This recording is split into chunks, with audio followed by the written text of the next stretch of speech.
What's happening, people? Back with another reaction, back with some more Not Just Here and the 2024 album Steps. Thank you as always to Lisa as well as to Junie herself, and the penultimate track on the album is Maybe Not. So I like the colloquial nature of the phrasing, and to be fair, when I use this phrase, it is often for comedic intent. I don't expect that to be the case here, but yeah, sometimes I'll make an assertion and then something will happen in front of my eyes and or whoever I'm talking to that immediately disproves that, to which I'll often say, or maybe not.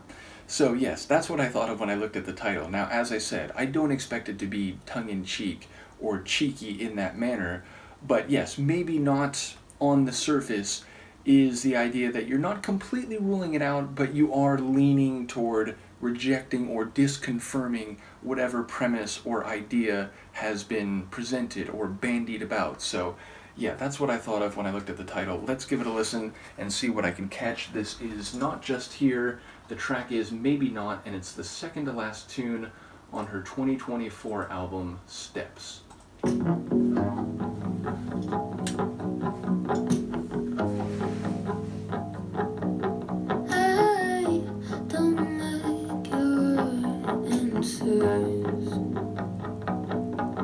Try not to tender to me after I tell you I don't like what you said.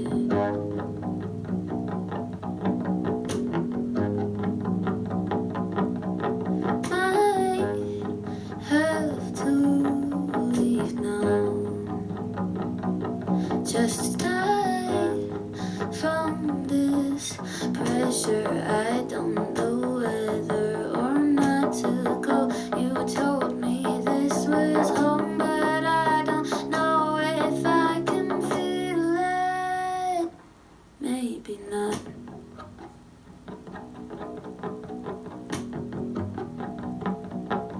Maybe not.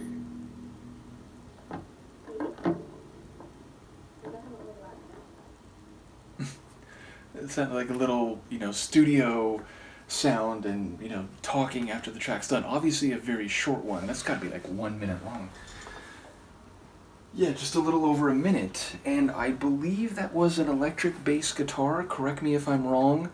And maybe there was like a snare in there too. But different sonically than most of the album. We don't hear a piano, and that has been the marquee instrument on the album so far. So yeah, it has a different feel, and it has a bit of an edgy, like, alternative feel.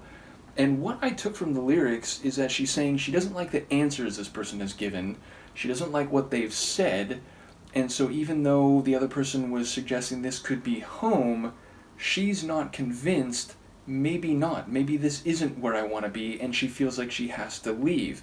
Now, I didn't catch anything that would narrow that down, but obviously it's the kind of sentiment that could apply to many different scenarios, which of course is good songwriting, right? Like, there are a number of songs that I'm familiar with in the world of punk, the world of pop, you name it, where the lines have detail and yet there are aspects that are not explicitly delineated, and thus they could apply to a romantic relationship, a family relationship, a platonic friendship, work associates, and so on, where it's like you, the listener, are probably inclined to filter those lines through your own experiences, your own history, your own understandings. So maybe some people will hear that and think, oh, like, this was a relationship, like a romantic, intimate relationship that was either already happening or on the verge of happening, but then one person said something or behaved in a way that made the other person recoil and like, you know what, maybe not, like, I'm gonna leave, that, never mind.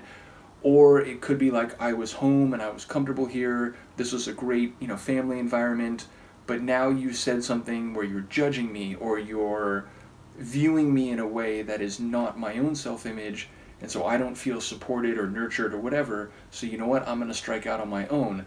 And again, it could be like a work situation or some creative endeavor. So I didn't hear anything that would narrow it down. As I said, it sounds like someone who maybe felt comfortable or at least was open to the idea of being comfortable and feeling at home in whatever scenario, whatever relationship this is, but then the other person transgressed some red line or some standard that the narrator feels is a step too far, or suddenly they are not comfortable and they feel like they have to leave. Now, again, they're saying maybe not, it doesn't sound like the departure has taken place by the end of the song, but that's what I took away from it.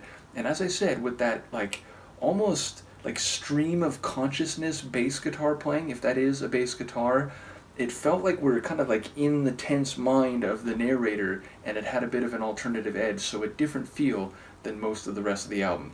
In any case, when we come back one more time for this album, the final tune will be Lavender Empathy. I'm looking forward to that, and there's a nice, visual and even color-based poetry to that, so I'll look forward to thinking about that title next time. As I said, big thank you to Lisa for bringing this album and artist in my direction. Let me know what you think, and I will see you then. Peace.